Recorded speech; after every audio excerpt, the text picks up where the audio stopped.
Tunghayan po natin yung issue ng nangyaring pagdinig kahapon sa Senate Committee on Public Order and Drugs, no? Drugs. Di ba na pinamumunuan ni Senator Bato de la Rosa.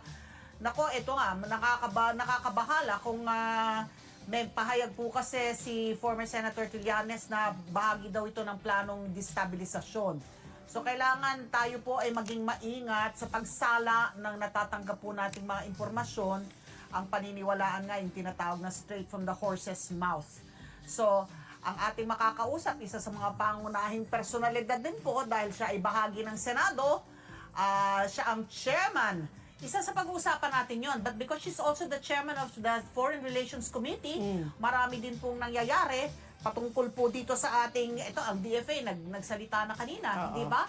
Na ang tanging ang Pangulo No lamang ang may cabinet kapangyarihan. executive, walang kapangyarihan. Na pumasok sa kahit anumang kasunduan tungkol po dito sa mga new model na tinatawag na kasunduan na binabanggit po ng China.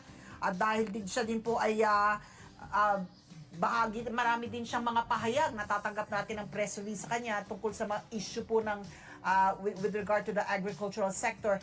Kung meron tayong panahon ay matatanong din po natin siya dyan. So kasama po natin sa ating programa ngayong umaga ang pambansang ate, ang pambansang manang po natin, walang iba kundi si Senator Amy Marcos. Good morning po, Hi, Senator! Hello, good morning. Good morning again. A beautiful hot Wednesday. Talaga naman, hot kung hot. Ano ba yan? Yes, hot na mga issues rin. Oo. Okay, ito Senator Amy. May issue. Ay, ito na. Talagang gusto ko tanungin kung busy ka ba kahapon. Bakit hindi ka yata nakasilip man lang dun sa isinagawang pagdinig ng Senate Committee on Public Order ni Senator Bato de la Rosa dahil mainit yung issue na kanilang tinatalakay. Oo nga, totoo. Talagang hindi ako nakapunta. Pilit kong hinahabol yung kanilang hearing. Kaya lang, ang problema, may sariling hearing ako tungkol sa mga OFW natin sa Iraq, kung ano na ang sitwasyon nila, tapos yung ating mga OFW rin, ang mga seaman, ang mga sailors, kasi wala silang proteksyon, at yung malayang lolas na comfort women na hanggang ngayon di pa binibigyan ng tulong. So, busy-busy yan, di na ako nakahabol. Ikalawa, ang problema, wala akong masyadong alam noong 2012 dahil nasa probinsya ako, gobernador ako Kaya baka wala rin akong maitulong. Nakita ko lang, yung post ni Maharlika, pinadala sa akin, at eto nga, na-leak itong PDEA document na sinasabi. So, nakikinig lang ako, at yun nga, nakakalungkot kasi si Maharlika, original na loyalist dyan, kaya ay nakakalugmok talaga na galit siya. Okay. So, Senator Amy, ito kasi ako rin nagulat kasi si Senator Bato, siya po ang nangunguna dito sa investigasyon na ito.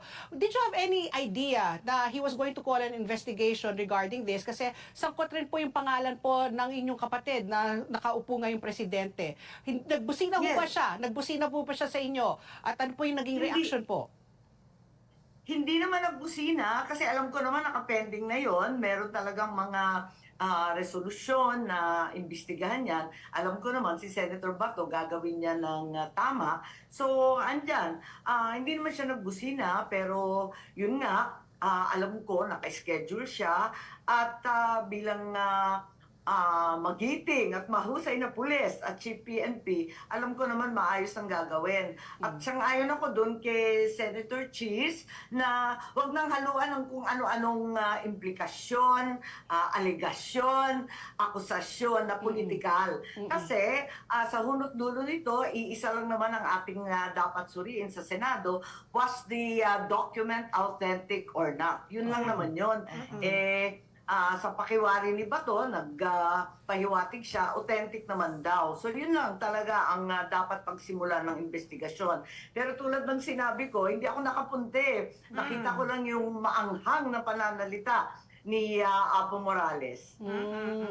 So actually ito yung ang pinagbulan nito, Patpi, is yung Alitagtag Batangas na siya Bohol Oo, eh. yeah. Na almost like parang 9.6 billion yata na halaga Dapat. if I'm not mistaken, di ba? Na may mga Hindi, yate-yate kaya pa. nga nakakaduda kasi nga nakakatawa, nag-umpisa sa 13 billion, biggest drug haul. Yes, daw. Tapos ang tinatanong ng ating mga mambabatas, bakit naging 9? Bisa napunta yung 4. Oo, Basta parang magulo yung reporting.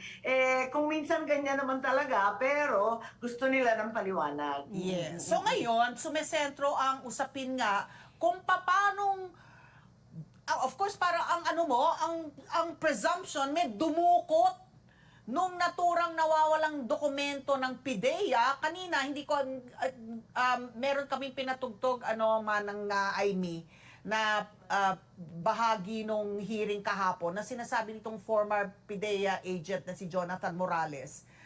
Talagang yung record skipping nila that after having filed the report, Nandun lang. basta nandun daw sa PIDEA office because he was, I think, dismissed, no? For some reason, wala na siya sa PIDEA. Meron lang silang compilation ng mga folder doon na you would really get the impression, ganong klase ang record skipping Kaya ng nga, PIDEA. kaya nga ako nagtataka, kung nakahabol sana ako, tatanong ko, ano ba yun? Kasi nag-umpisa sila sa Daemon system, na computerized din. At noong 2014, ipinalit ito doon sa Formis system. So, ibig sabihin, papalit-palit sila ng system kasi diskumpiyado sila. At yun nga, mukhang may ibang nag-leak na rin dati. So, gusto ko marinig sana sa PIDEA, ano ba sistema ninyo? Ano bang procedure dyan? Inuuwi yung papel ng iba't ibang informant, ng iba't ibang intel agents. Pagkatapos, nakakalat din yung Daemon and Formis na paiba-ibang sistema. Medyo mukhang magulo yung record keeping. Kaya si Senator Bato naniniwala na totoo, authentic daw yung dokumento. Pero kailangan tignan natin ng maigi, baka talagang may mga loopholes.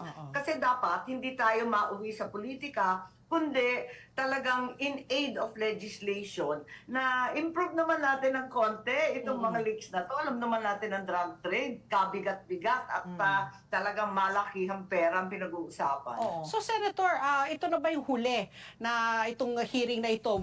Would you know, are you privy to any information po na ipapatuloy pa ba ni Senator Bato ito? Or ililihis na, kasi nga, pati po yung artista po, si Maricel Soriano, ay nasangkot rin po dito, no? At aside from your brother, the president nga. So, ito na ba, nag-appear na po si Maricel Soriano, she denied, sinabi niya wala siyang kinalaman po dyan sa dokumento yan, ngayon nga lang daw niya yan nakita. So, ito na ba yung huli? O ipupursu pa rin po ba ng Senado? Hindi ba waste of time rin po ang ginagawa ng Senado? Ang narinig ko, kasi nga wala ako doon, ang narinig ko, sabi ni Senator Bato, May 30 pa. So, tuloy-tuloy pa rin dapat. Sabi niya, May 30, tutuloy pa rin daw niya. At may mga iba pa yata siyang pinatawag na testigo na nabanggit ang pangalan. At eto nga, ang pagkaintindi ko, itutuloy pa to sa katapusan. So post facto, so sinasabi nga nila, pinaninindigan nila authentic yung naturang leaked documents. And narito na po tayo sa punto, hindi naman natin po mapagkakaila, na yung mga naturang dokumento na yon ay ginagamit ngayon para lumalim pa, mas lalo pag lumalim yung hidwaan po ng dalawang kampo, hindi po ba? So, and then, hindi din natin mapagkakaila, di ba? Si President Bongbong, ang taas ng trust and approval ratings, but then again, ang laki pa rin, ang lawak pa rin ng suporta ng mga Dutertes, lalo na po si VP Sara. At hindi naman po natin din mapagkakaila. We cannot sweep it under the rug. Na talagang eto na naman na ginagamit na naman ditong issue na to. Of course, ang inaano, si Bato being chair nung committee na yon, bahagi nung investigasyon ng ICC, vis-a-vis itong ang pinanghahawakan naman nilang leverage na drug use in 2012. What do you make of that, Senator? Well, talagang nalulungkot ako kasi palala ng palala ang hidwaan. Aminin natin, talagang manghang na ang mga salita at hindi na maganda ang mga akusasyon, ano. Talagang pati si Senator Bato sinasabi nila na damay-damay sa ICC, pati si Senator Bongo, pati si VP Sara. Ano ba ang nangyayari? Hindi ko na maintindihan. Akala ko talagang itatayo natin ang soberanya natin at hindi papayagan yung ICC. Pero kung minsan may mga press release na hindi ko maintindihan mula sa DOJ. Ganon din yung nangyari doon sa confidential funds at yung iba't ibang intel funds ng DepEd, ng OVP, tungkol naman kay VP Sara, tapos may inilulunsad pang impeachment complaint. Kaya ang pagdinig ko, talagang mas magiging mainit pa yan sa susunod na mga kongreso at mga sesyon nila. Sana wag naman kasi hindi naman ito ang kailangan natin, maibalik sa presyo ng bigas. Yan naman ang pinag-aabalahan ng taong bayan. At nung nabuo yung unit team, yung lang naman ang gusto kong mangyari, na wala ng bakbakan, highly polarized ang Pilipino, Yes. red, yellow, technicolor. Nung nag-unit team, akala ko talaga buong tiwala ko na wala na tayong pag-uusapan ng politika, puro pag-unlad, pagpakain ng tao, yung edukasyon, tutok na tayo sa lahat na yan. Imbis na yun ang nangyari, mas lalo pang gumulo, may West Philippine Sea pa, Yun. may impeachment, may ICC, Bakit may tapos impeachment? lumabo pa yung bigas Kaya sa nga itong 60. destabilization. Hindi ko tanggap ang mga pangyayari Oo. talaga. So, Senator Amy, no, a couple of months ago, we had you also, and you were talaga in the side of Sara Duterte, no, nasabi mo nga talaga na dapat talaga, hindi natin, yung si Sara, no, si VP Sara, kasi talaga naman, kumbaga, she was very instrumental in making your brother also the president. But now, you yourself said, no, na nag-escalate na, lumalala na po. Where do you stand now? What is your current relationship with VP Sara? Nagkakaroon na rin ho ba ng lamat? Kasi the First Lady also has already made the pronouncement na talagang siya, no? Talagang ilag na siya kay VP Sara. Bad shot na Bad si shot ano, na daw. Tapos, VP. although your brother, the very, sabi mo nga, napakabait ng kapatid ko, sabi mo nga, si PBBM, Si sabi niya, pacifist talaga, no? masaya siya na at least meron siyang very supportive wife. Pero hindi lang sanay daw si Lisa Araneta sa politika. Politika. So kayo po, bilang kapatid, senador, kaibigan na matalik rin po ni VP Sara, where does this put you also? Well, ang totoo, kami ni VP Sara, tunay na naiipit sa gitna. Kasi ang kanyang mga kamag-anak ay panay banat na at talagang bukas na ang pagbibira sa administrasyon. Samantalang siya ay bahagi pa rin ng administrasyon. Kaya maraming nananawagan na siguro mas maganda magbitaw na siya at yung iba naman sinasabi na wag kasi karapatan niya bilang VP. So naiipit rin si Inday, ako naiipit din kasi kung may nag-iintay na i-denounce ko, ika nga, o alipustahin, o banatan yung kapatid ko, hindi po mangyayari yon. Mahal ko yung kapatid ko. Kaya lang, sa kabila nun, yung mali ay mali, ang tama ay tama. Tiisan po tayo kasi talagang ganyan ang turo ng ama namin. Maintindihan naman siguro niya na kapag kinakailangan, katulad nitong PDEA leaks, dapat ungkatin at alamin kung ano ba talaga ang nangyari. Wala po kayong plano or I don't know how you would assess your status bilang mediator. Hindi ba kayo pwedeng pumagitna? Because really, it has polarized our nation, no? At a time when dapat united front tayo against yung mga aggressors, hindi po ba? Yes, that's correct. Siyempre, nag-e-effort po tayo, pero lumalala nga eh. Tapos, ang sagwa nga, dahil yung Mindanao, alam po ninyo, talagang tuwan-tuwa ako, isipin nyo, solid North and solid South. Talagang buong-buo na ang Pilipinas. Wala nang gagawin, kundi asikasuhin ang problema ng tao. Balik tayo sa bigas, bigas pa more at kapayapaan. Imbes na yan ang nangyari, nagkahidwaan. At tuwing pupunta ako sa Mindanao, ang teritoryo ng Duterte, Duterte, may damdam talaga sa Marcos at nagtatampo talaga sa administrasyon. Nakita natin, nabanggit ninyo yung approval rating, mabigat ang approval rating sa Mindanao. Talagang ramdam na ramdam mo pag umikot ka. Oo. So, Senator, ito, nabanggit mo nga, no, na parang masyado napupolitika, hindi na nga, talagang ano na tayo, sabog-sabog na po, no? Nagkakaroon na talaga ng lamat ang mga relasyon ng Marcos at Duterte. At sabi mo, dapat i-concentrate po natin sa bigas. Ano po na, pwede po natin gawin? Ito nga, your brother again is trying to ratify po yung rice tarification law, amend the rice tarification law. Kayo po, bilang po kasama rin po kayo sa komite, ano pang mga amyenda po ang kailangan po natin gawin para po mas talagang mapababa na po ang presyo ng bigas at maging abot kaya po? Yun ang pinapakinggan ko kanina si Congressman Renberga. Medyo kinakabahan ako sa posisyon ng administrasyon na palawakin pa ang kapangyarihan ng NFA. Para naman nakalimutan natin, Marso lang, sinuspindi na pati ng Ombudsman at ng Secretary of Agriculture. May scam na naman sa NFA. May salamang ka na naman. Ano ba yan? Nakalimutan na ba natin? Marso pa lang yun, nasuspindi 189 employees. Yes. Ano ba naman? Nagkaloko-loko, binili ng 25, binenta. Ano ba yun? Sa dalawang trader na paborito nila. Hindi na natigil ang kalokohan sa NFA. Aminin ko, may sentimental attachment ako sa NFA. Pagkat yun ay itinatag, binuo ng tatay ko.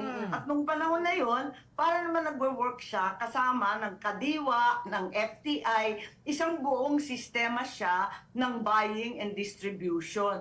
Ngayon, napakapalpak ng NFA, miski yung pag-i-stock, yung buffer supply ng Pilipinas, wala naman silang mabili. Sabi nila, wala raw silang pera. Bakit wala naman nababalik? Kasi nagbebenta sila ng bigas, di ba?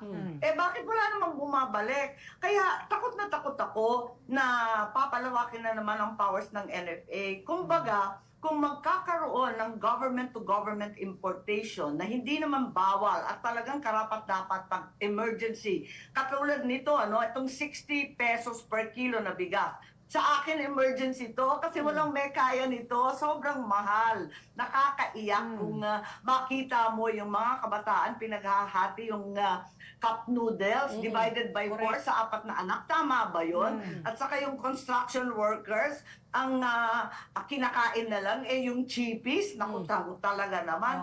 Hindi naman po pwede. Talaga nakakaiyak na to. So, para sa akin, unang-una, magtatag kung kinakailangan ng Presidential Commission on Rice Sufficiency. Magbago. Tapos andun lahat.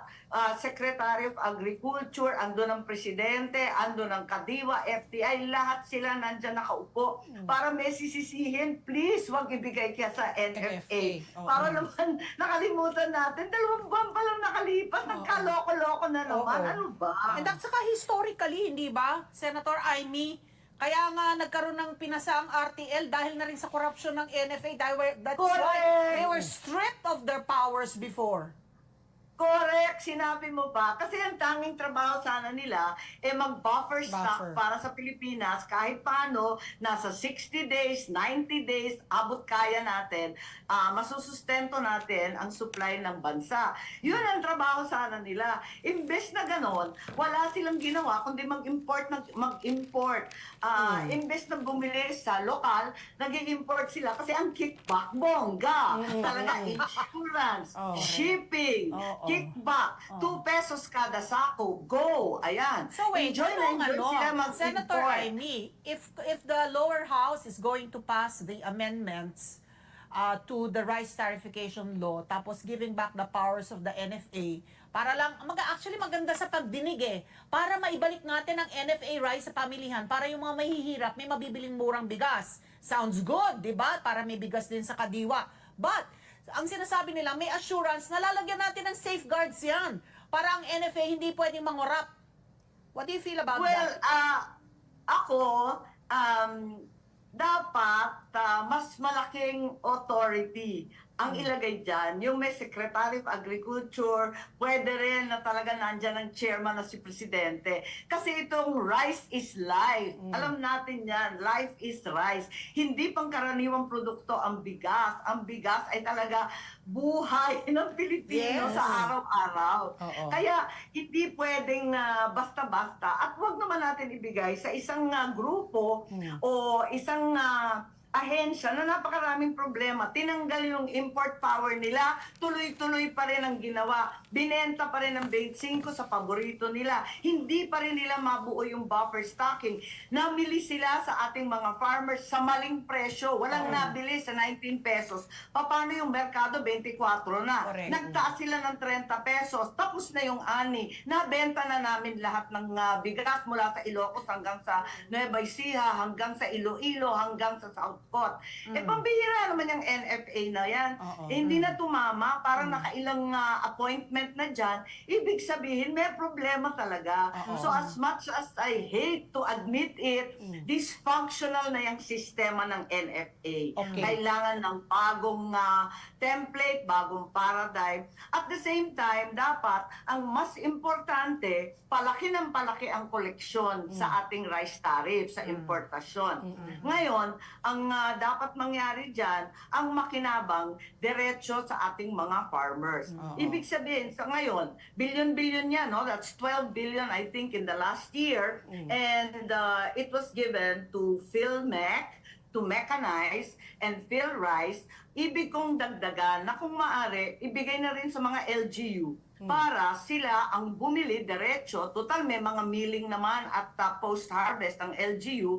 Bili nila diretso sa kanilang magsasaka. Isang bagay na ginagawa na namin sa Ilocos Norte, ginagawa sa Isabela, ginagawa sa iba't ibang mga lugar, sa Nueva Ecija, halimbawa. Tulungan na lang yung LGU at yung malalaking co-op kung may purchase order na silang hawak, may benta na sila, abay bigay na lang ng konting kapital mula dyan. Okay. Tapos palawakin yan, ibigay sa mga farmers natin. Yun ang tingin ko. Pero itong NFA, pwede ba? Pwede, okay. I-pray over muna natin yan. Pero Senator Amy, ayun na nga, no, your brother, sinabi niya, certified urgent po itong pag-ratify po ng rice tariffication law. At meron pong panawagan rin po ang mababang Kongreso na sana po i-adapt na lang po ng Senado para po mas maging mabilis, no, itong pagpasa. So ngayon, if you are contradicting po what the Congress wants, sa tingin niyo ba mas madedelay? So parang yung hangarin po na maging abot kaya po ang bigas, hindi po mangyayari soon. Kasi parang ano na taliwas na po kayo sa inyong gusto pong mangyari kumpara po sa gusto pong mangyari ng Kongreso.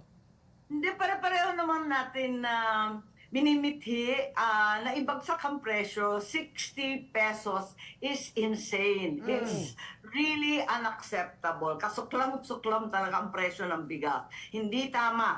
Doon nagkakaisa tayong lahat. Pero hindi ako mangangako ng 20 o 30, yung narinig ko nung huling linggo. Yeah. Huwag na tayong mangako. Paasa lang tayo kapag ganyan. Tignan na lang natin ang trabaho ng maigi kung paano magagawa. Dati, madalas naman tayo nag-government to government importation. Ginawa na yan ilang beses. Ano ba naman na gawin ulit ang government to government? Kaya lang, gusto ko higher level naman ang mamahala. Huwag naman yung mga NFA na kurakot naman ang aabutin. Baka imbes na 60 pesos, sumabot na tayo ng 100 kada kilo. Okay. Okay, Senator Amy, kasi ang Rice Competitive Enhancement Fund is due to expire next year, 2025. That's correct. Gusto natin na i-extend yan. Tulad ng sinabi ko, i-extend natin hanggang 2031, di pagkakaila, na COVID tayo. Pagkatapos, eto nga, yung shortages at saka yung lumobo ang presyo ng gasolina, ng crudo na ginagamit ng magsasaka. Pagkatapos niyan, yung abono, talaga yung urea na yan, pataas ng pataas.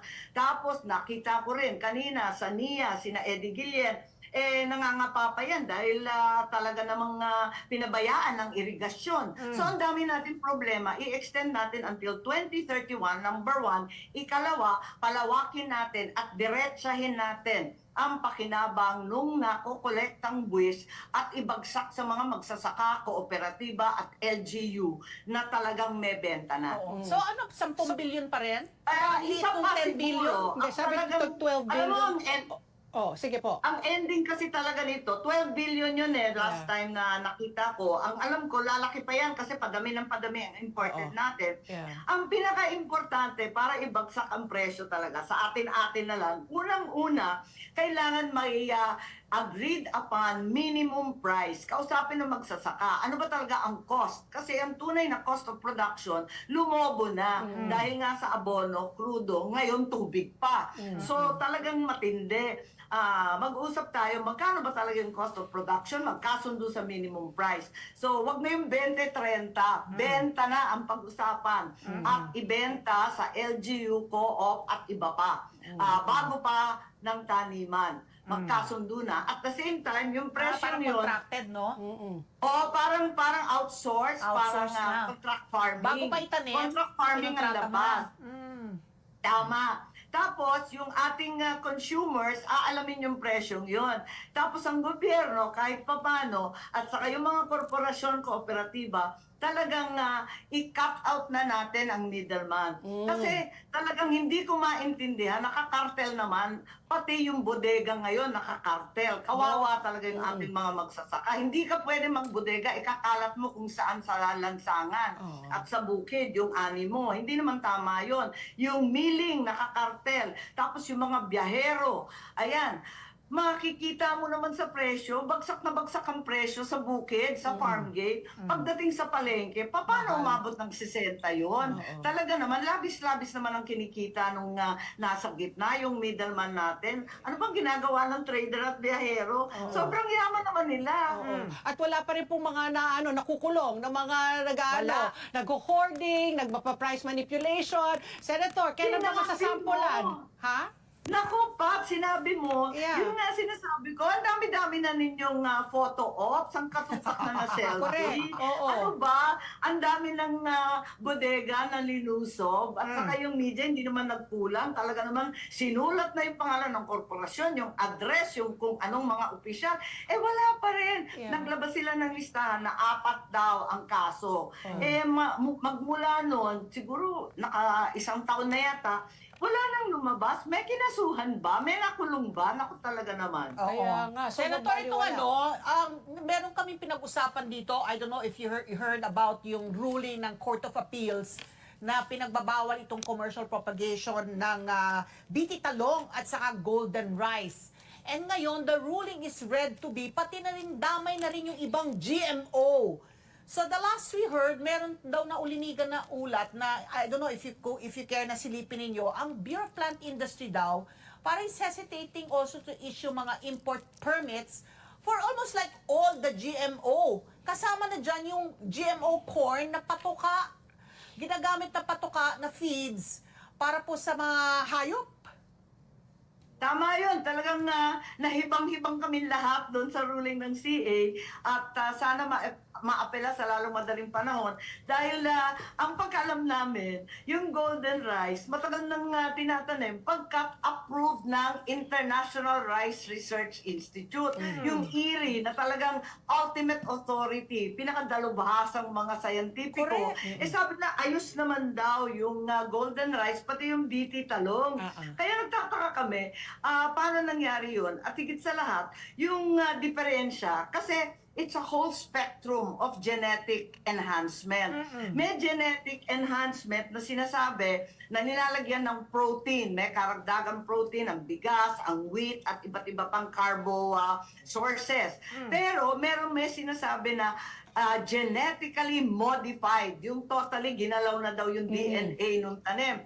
Yun ang pinagbabawal, ang pagkaintindi ko. Pero yung enhanced, gusto natin yun kasi talagang magandang nutrition sa anak natin. Vitamin A. Yung golden rice, yun ang intindi natin. Mas matibay, mas masustansya. Vitamin A ngayon, nga. kaya nga nagulat kami, yung alam ko na una talaga na genetically modified, talaga sa mais. Sa mais matindi yan, di ba nagkakaso-kaso yan tungkol sa Monsanto sa Amerika.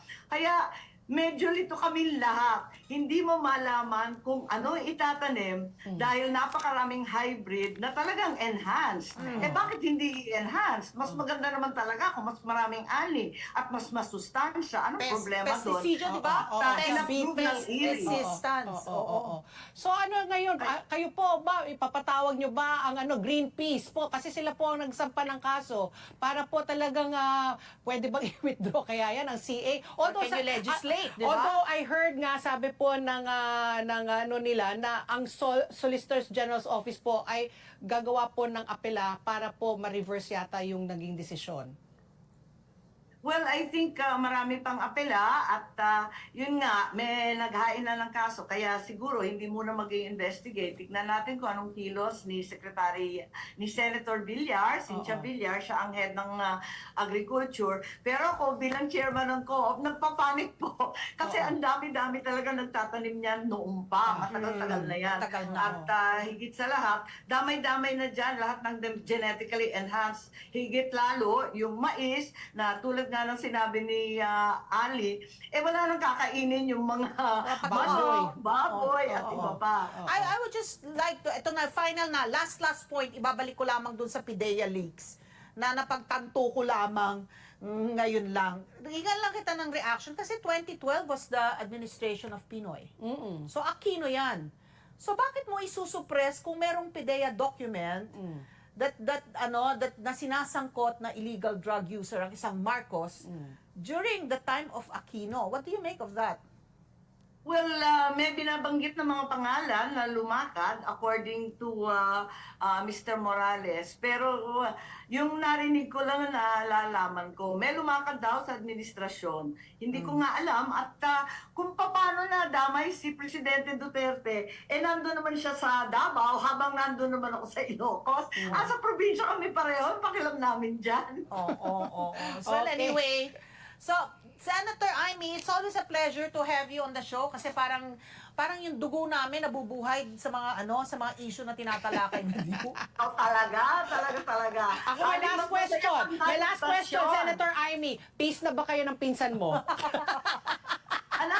Peace na ba kayo ng pinsan mo, si Speaker? Si Speaker, hindi ko naman inaaway. Siya nagsabi na wala kaming pakialam. Siyempre, uminit na ulo ko. Paano naman wala kaming pakialam?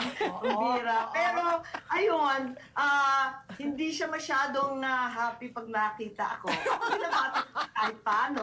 Magugulat ka ba kami? Ako naman yung ate ng bayan. Oo nga. Ay, hindi! Meron pa ako pahabol-pahabol. PS, forgot something.